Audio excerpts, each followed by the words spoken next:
Hi, and welcome back to the Mob Mentality Show. I'm Chris Lucian, and my co-host is Austin Chadwick. And today we're going to be talking about London versus Detroit style test-driven development, as well as other types of test automation.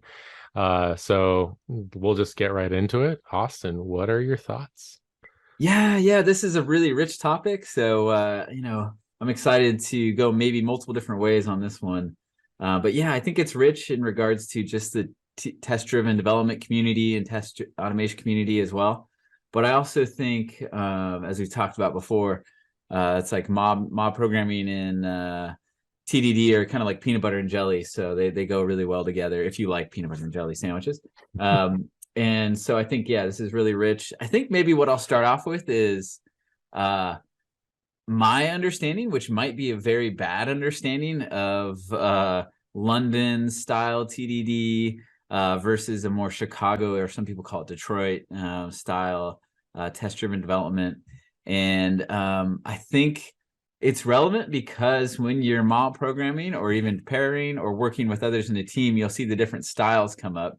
So at least in my experience, I've seen two different ends of the pendulum, so to speak. And so my interpretation of London is that there's a lot more mocking. I've even heard it called the mockist or something like that. It doesn't mean that other styles don't mock, but you'll have more of that where you want everything really small. So your classes, it's always good to have good design, test design or code design with small classes and objects and modules and things like that. But the idea is that every, method or class you test, you isolate it from the rest of the world. And so, any other dependencies.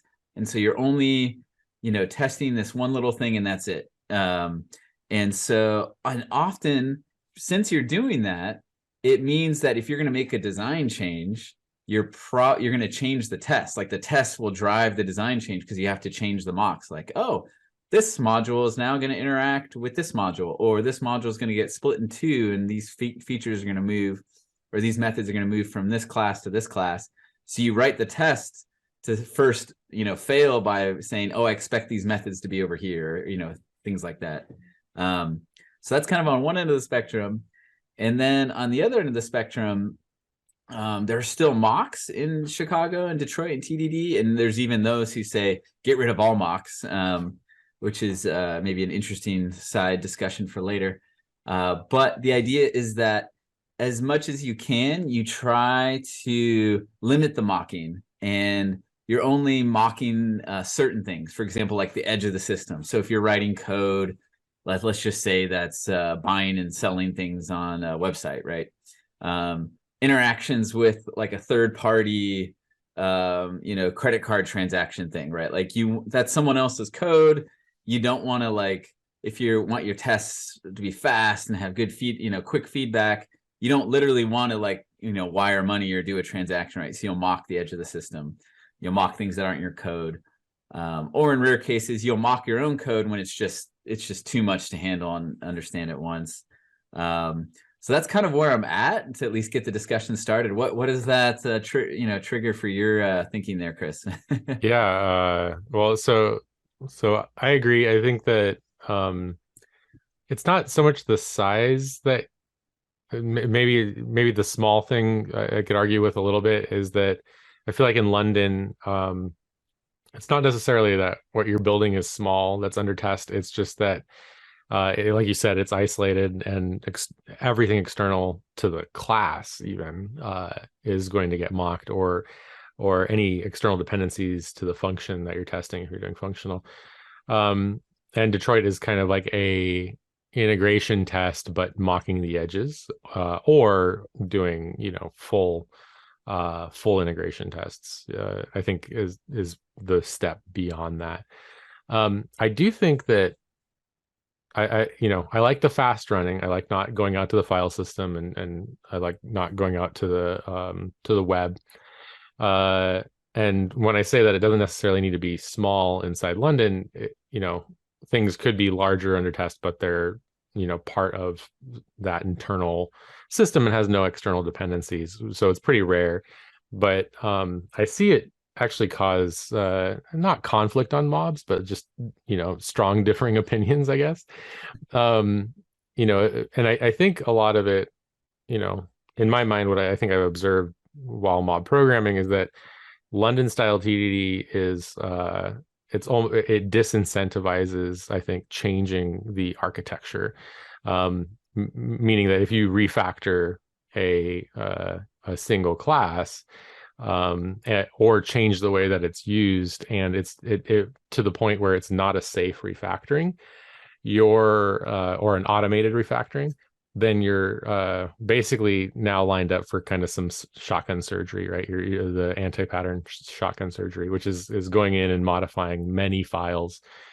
And so, but the benefit, especially if you want to, for financial reasons, lock down the architecture, especially on the way that the system can be expanded, then I think London is a great option for that. And I find that Detroit, on the flip side of that, is very expensive for the test setup. It takes a lot longer to set up a test than it does on London, for complex systems.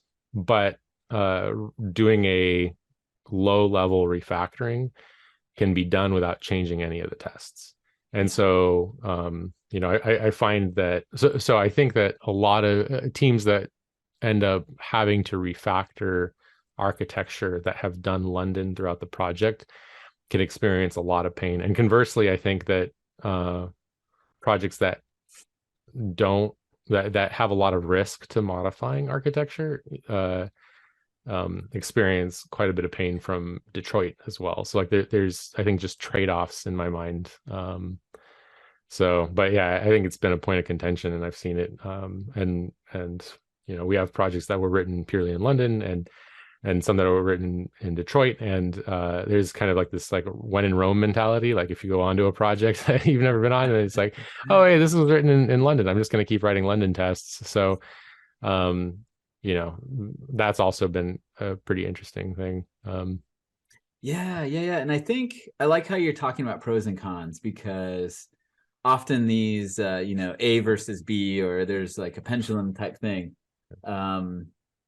It's pretty nuanced, and like any engineering, or many things in life, any engineering, there's pros and cons either way, right? And there's also bad ways to do either version, right? So if you, for example, I've seen it before, someone do a London style thing, but what they did is the test code, the product code, wasn't too bad, but the test code was like there was, no one cared about how clean it was or how readable or maintainable it was.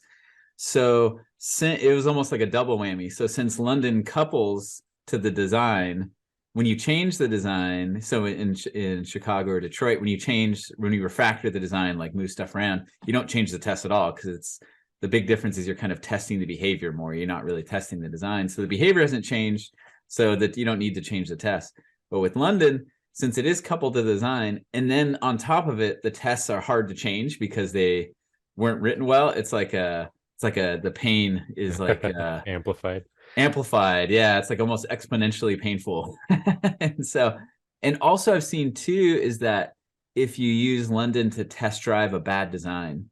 So I've actually thanks to y'all, I think it's come up on social media before, and we've actually scheduled meetings where we've talked about it. There's some London people who met and talked with me, and they said, if you test drive a good design, the design will change because it's extreme programming, and it will. But the better and better you refactor as you go on the project, you don't have as much design changes, so to speak, because your design can handle change better as you go. Where I've also seen London done, and I don't know if, I wasn't there, so prime directive, right? But as far as like loose coupling, high cohesion, and some of these kind of like solid principles and things weren't there. And so it was like, the mob really badly wanted to refactor, but it was a lot of work because of the coupling to the tests. And so I think often you'll see some strong negative emotions about tests, and I often have seen it for this reason. And it might be, you know, might be London, or maybe it was London done improperly, right? And so, and then there's also pains on the Chicago side. So yeah, you were talking about test setup. What's some major pains you've seen with setup there? Well, I want to do a clarifying point. Oh So yeah, you just said Chicago instead of Detroit, and that's because people have been calling it Chicago and Detroit interchangeably. yes, So I'll just yes, throw that out there. yes. And yeah, and London I think is maybe often referred to as like pure unit testing, or some sort of like purity connotation. But I wanted to talk about maybe London in general just not being resilient to black swan events. So like it's like a once in a lifetime direction change for the product, right? Mm. And so where it shifts the fundamental need for the architecture. Yeah. So those are the sorts of things that I've seen. But also I've seen uh London is much more resilient to turnover. So like than Detroit is. So I would say Detroit is resilient to black swan events, and London is resilient to turnover. So if your company is experiencing more people they go and find another job and things along those lines, and you have a lot of risk around the thoughts put in by your original developers, so you might favor London for greenfield if you have a risky situation, or maybe the company's like compensation philosophy is not what you think it should be, or something along those lines. Then London will, is a really easy way to communicate architecture intent. Um, and kind of conversely, but if the company wants to make like a 90-degree turn on the product direction, and now all of a sudden your polymorphism strategy needs to be shifted in another direction, or bifurcated in some way, then you're going to be spending a lot of money changing tests in London. And I've seen kind of both of these things sort of happen. For one product that we had, our entire team turned over on that. A whole mob turned over kind of at the same time for different reasons, but they all kind of left around the same period of time. But this product was written in London style, and so there's no confusion about the architectural direction of that product. But I've also seen another product that was written in Detroit/Chicago style, that the test setup was just really complicated, but also kind of hidden away behind layers of abstraction. So when people came in to these tests for the first time, then you got the opposite effect. You got that like, oh man, like, you have to dig through every level of abstraction to find out what the setup actually is, and then by the time all of that, you finally kind of understand that it's locking down behavior, but there's a huge investment up front to understanding it, where that doesn't exist in London. Like you see the tests and they're very cut and dry. And so and then those two products just happen to exist in our organization at the same time, and I was able to kind of watch both those things happen kind of around the same time period. Yeah. So that was pretty interesting. And then as far as the black swan events, I think those just trigger rewrites. Like so I don't think people should really ever rewrite their software. They should use a strangler fig pattern.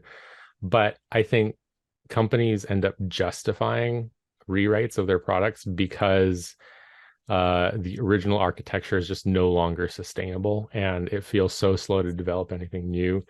And so I think when people find themselves advocating for a full rewrite, and I've seen it plenty of times, it's not that things couldn't be changed. It's just that everything's been locked down in such a way that people feel it would be easier to rewrite the whole thing, which I think in general is usually not true. Yeah, and I think I'll jump in on that. There is maybe back to what we were talking about earlier, is I think both styles can be done in a really good fashion that can maybe not eliminate the problems you're talking about, but alleviate them dramatically. And so for example, if that you kind of talk about those black swan events, I think even in London, if you've correctly abstracted that away, so it's not like you said, shotgun surgery all throughout the code, it is just a swap out of one edge component, so to speak, right? And the same thing with Chicago. And you were talking about the pain of reading the tests, and I think it kind of goes back to, I think what there's differences, but there's also a lot in common. Is that both are usually well understood big believers in good design, good refactoring, and those kinds of things. And if you follow those kind of design principles along with the tests, a lot of these problems tend to go away a lot. So for example, if test setup is complex in Chicago or Detroit test, and you abstract it away because there's 20 lines of setup, right? Because you have to, there's these 3 boundary systems we have to mock out or something appropriately. And let's say someone, probably for good reason, extracts those, but doesn't name them well. Then you have the reading problem, right? Where if they're named really well, then you don't need to go read that code because you're just like, oh, it's setting up the database mock or whatever. And it's setting it up with a user or something. And I think, and so for me, there's this shift from, I don't know if this is the right way to say it, and there's probably this episode might invite a lot of comments, and we welcome them for corrections. Yes, please. But I love when I'm with a mob to do the switch from more and more domain driven and more behavior driven, right? And so before we walk away from a test, before we walk away some code, what can we bake into the test and into the code that explains itself, right?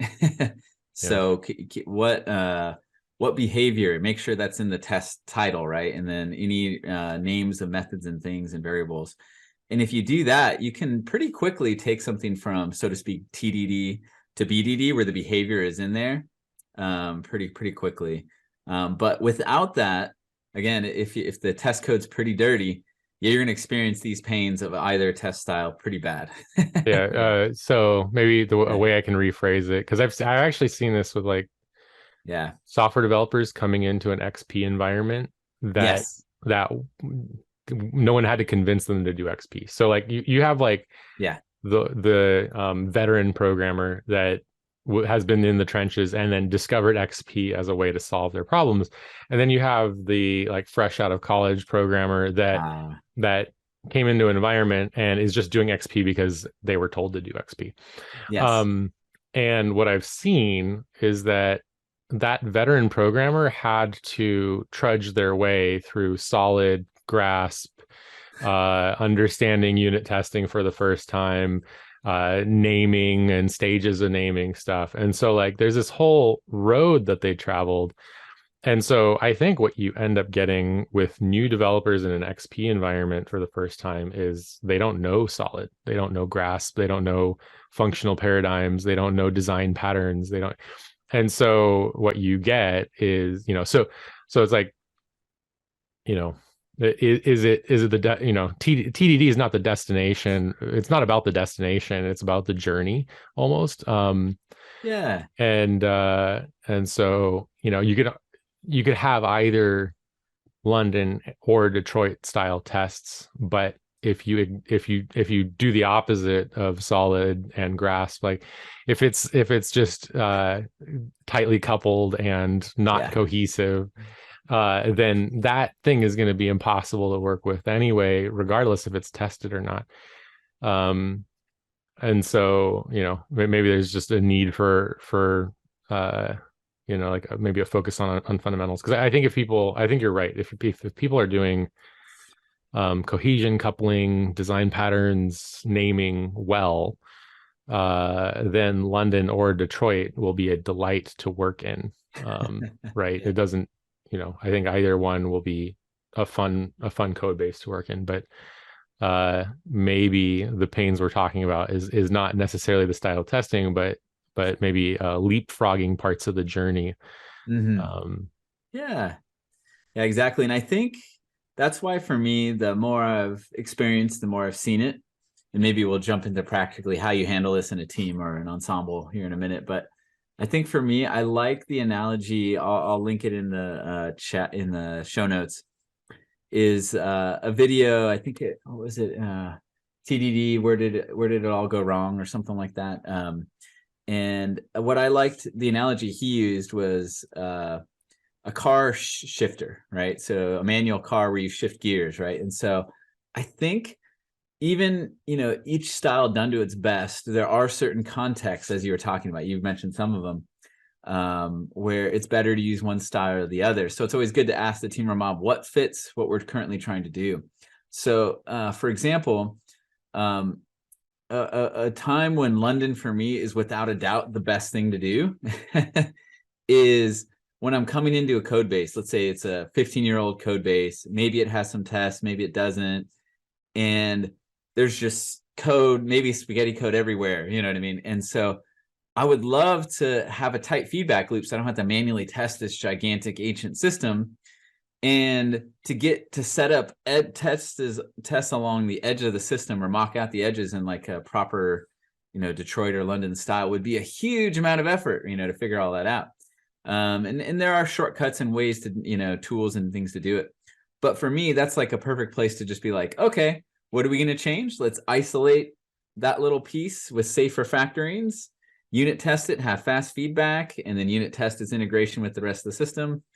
And then, you can walk away with like a ton of safety, right? And without a huge amount of effort. For me, for Chicago, for me, it's just a joyous feeling when you're like, if you're working in a Chicago test base and you're like, you see a bigger picture architectural issue and you're like, oh, what if we swap this component over here? We move this over here, and you just do it. And then you run the tests, and then in seconds, it's all good. You didn't have to fix any tests. You didn't have to, rearrange any mocks. Oh, that's wonderful. And so, I do steer that direction quite a bit because I love that feeling and I want to increase that feeling.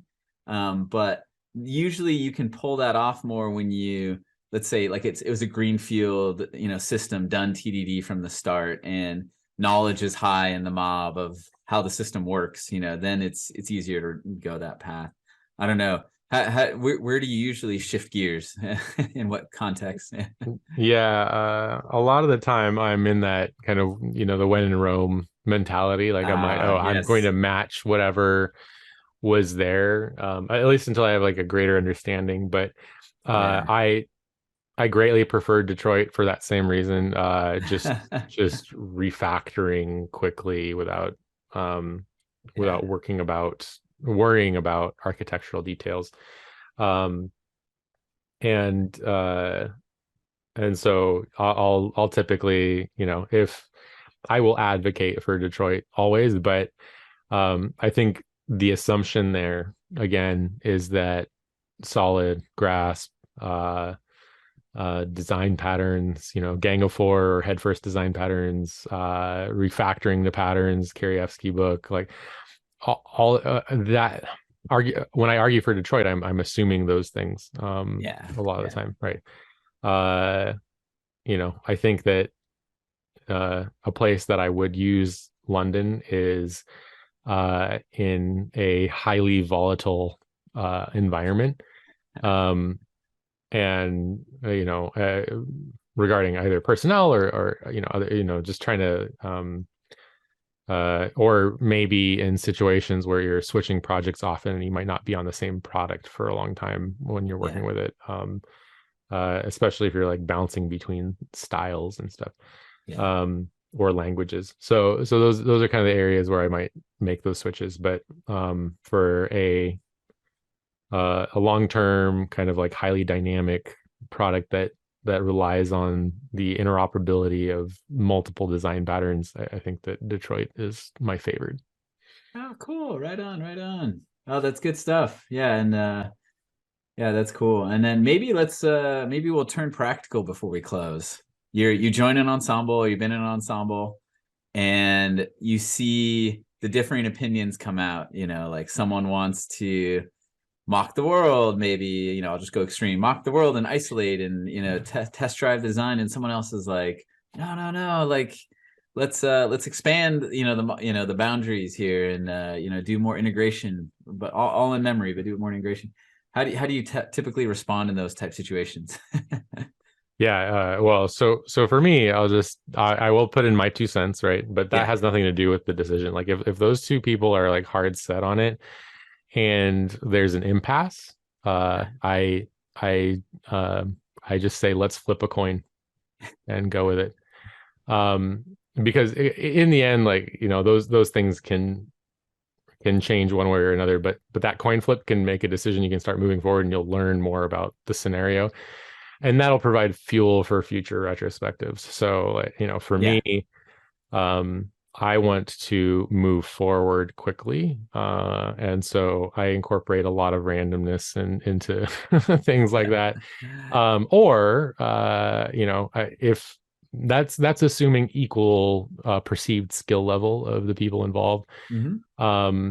But if it's somebody that's like much more senior and somebody that's very junior, and the senior person cannot successfully convince the junior person why to do it that way, then I advocate to go with the junior level person, because Nice. regardless, either that junior level person will learn something profound from it, or what I've seen more often than not happen is that the more senior person learns something about the different style that they weren't grasping. So that's been my philosophy around that. How about you? Anything? Nice.